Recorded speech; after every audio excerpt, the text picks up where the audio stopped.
Let's now move to our neighboring country. Zimbabwe's main opposition party, the Citizens Coalition for Change, has called for a rerun of the recently disputed elections.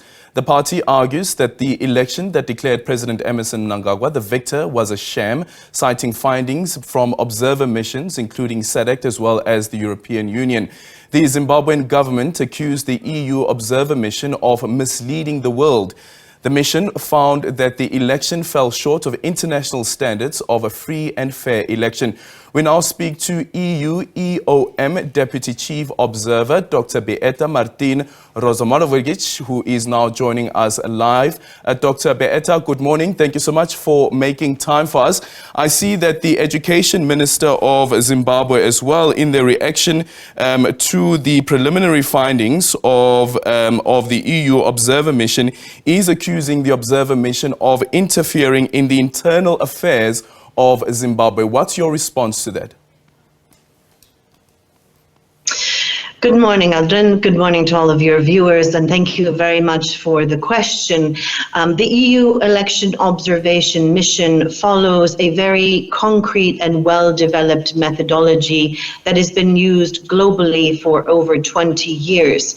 It is based on certain principles of independence and objectivity and impartiality, and so we conduct our work in strict accordance with these principles, and we do this from a long-term perspective. So we've been in the country now since the beginning of July. We've been looking at all aspects of the process, from the constitutional legal framework through to the way that the election administration has been implementing these elections.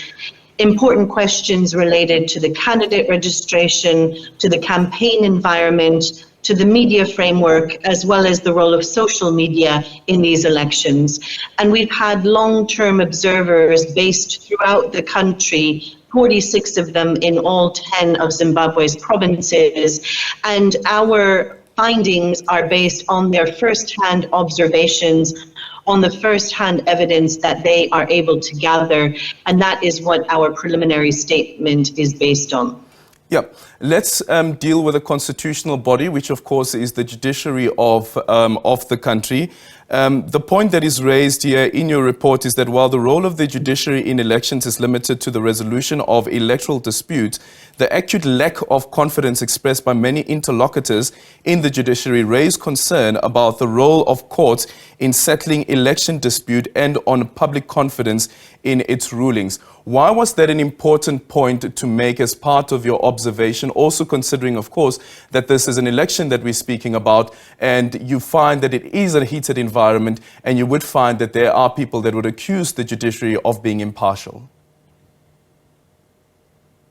Yeah, so from the perspective of international principles and international standards, which is the yardstick that credible international election observation uses, we look at those fundamental principles of equality, of universality, of transparency, of rule of law.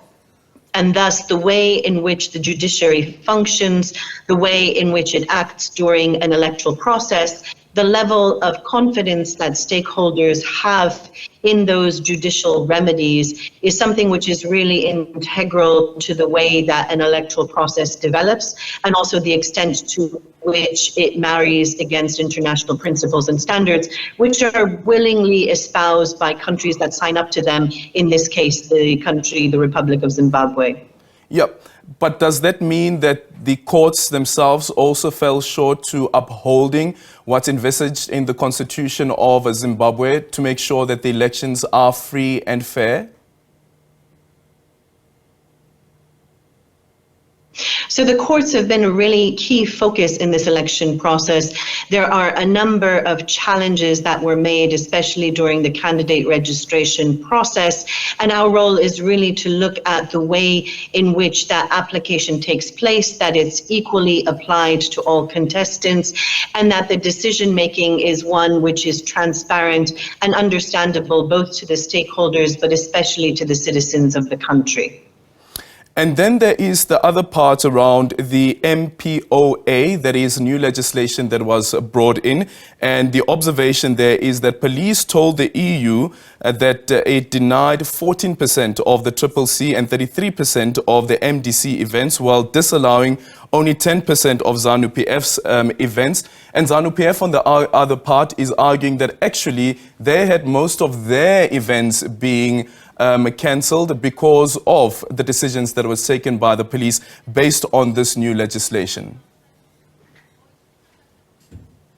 Yes, so the freedom of assembly, the freedom of association are things which are really fundamental to a free election process taking place.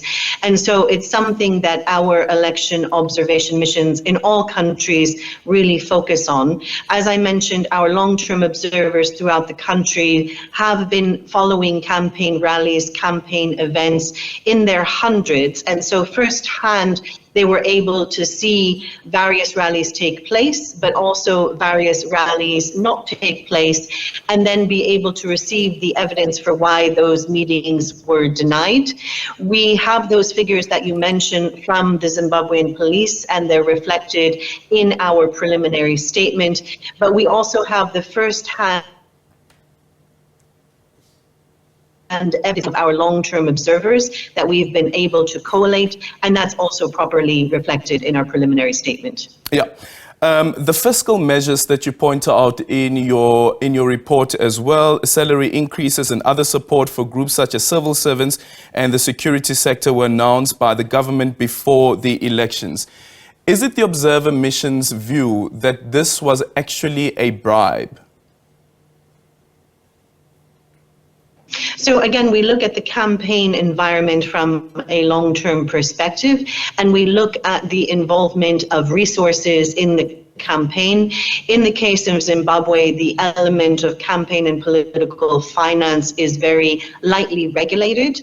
And so we look to see whether there are any misuse or misappropriation of state resources during the course of the campaign.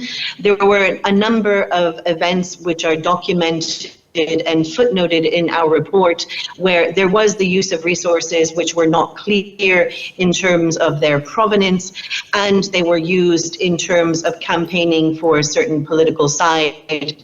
And so that is something that we look at in terms of the fair play and the level playing field during the course of the elections. So is it political patronage or is it bribing?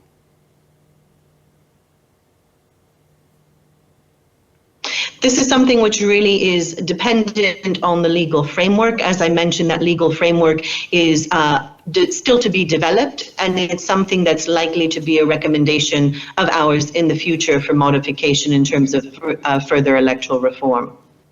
Okay, thank you so much for your time. That is the Deputy EU EOM Deputy Chief Observer, Dr. Beata Martin-Rozumilowicz, who is one of the observers that were looking at the polls in Zimbabwe.